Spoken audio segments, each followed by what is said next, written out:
Hello, boys and girls. Thank you for joining me today for a special story, Dan the Story Man. And you might be looking at me and saying, "You look different, Mr. Dan the Story Man." And I do, because we're reading the book Where the Wild Things Are, story and pictures by Maurice Sendak. And I wanted to get a little of my wild on. I wanted to get a little crazy, like a monster, because we're going to have fun reading this book together, Where the Wild Things Are.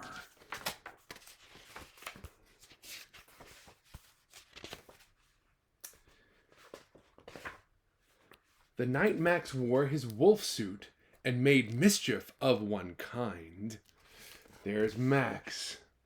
He's wearing his wolf suit. Ow! And he's making trouble in his room. Let's see what he's doing. And another kind of mischief.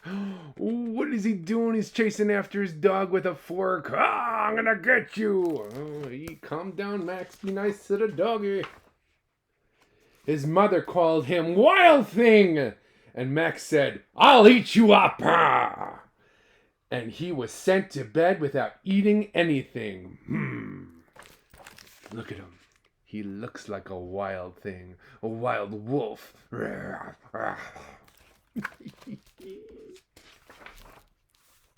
That very night, in Max's room, a forest grew. Look, it was a bedroom, but now it's becoming a forest. Look at those trees. Whoa, what's happening, Max? And it grew. Whoa, where does bed go? I don't know.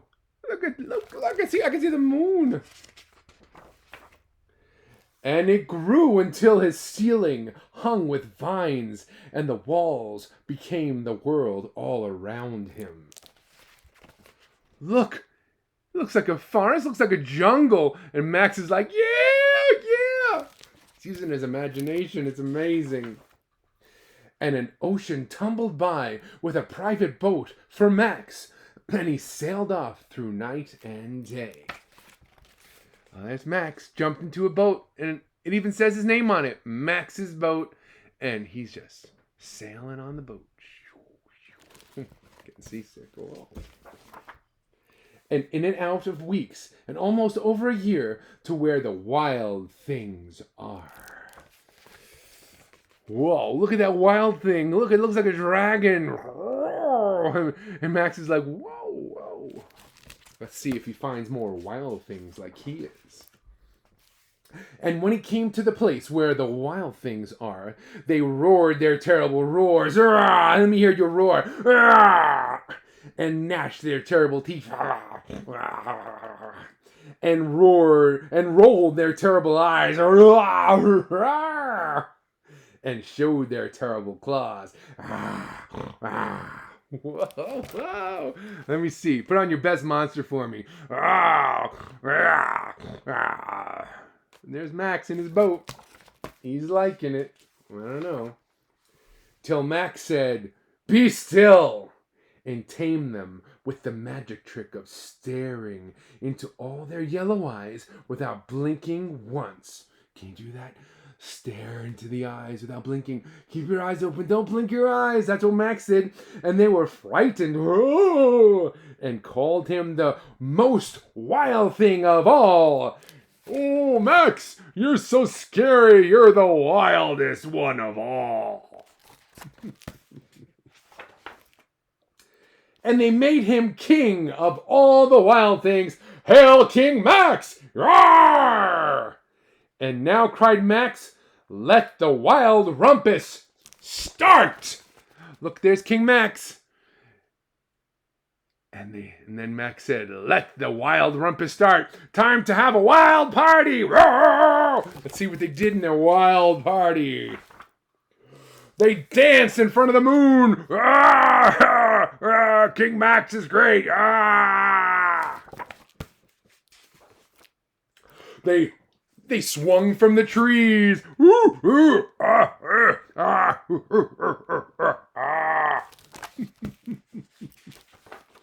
And they marched through the woods with King Max on their shoulder. Yeah, King Max, you're the greatest.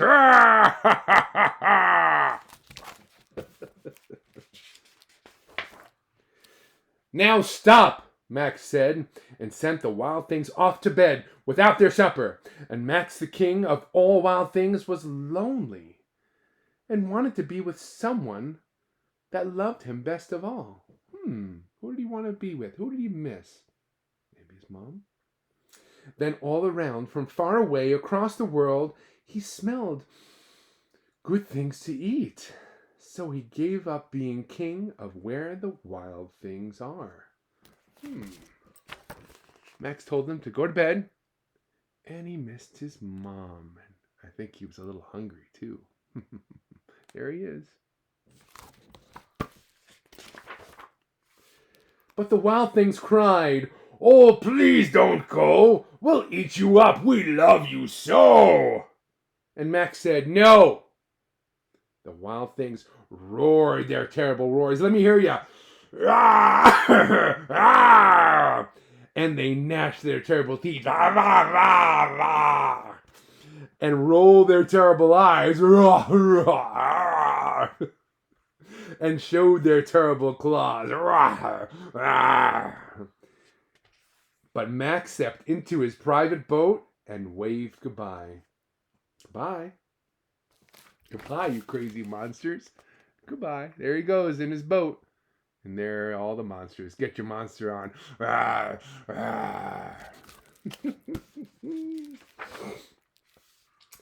And Max sailed back over a year and into and in and out of a week and through a day. There Max is on his boat, sailing through the ocean. Is that a real ocean or fake ocean? Is he making believe? And into the night of his very own room, where he found his supper waiting for him. Looks like a nice bowl of hot soup his mom left for him. And it was still hot. Wow. He went all that distance and the soup was still hot. Thank you so much for joining me for one of my favorite books, Where the Wild Things Are. And hey, please come back and join me again, Dan the Story Man. If you have any books that you want to read, make sure to tell your parent or grandparent or teacher and tell them to tell me. And I'll try to read that book for you. Thank you so much for joining me. And goodbye for now. Ta-ta and have a good day. Toodaloo.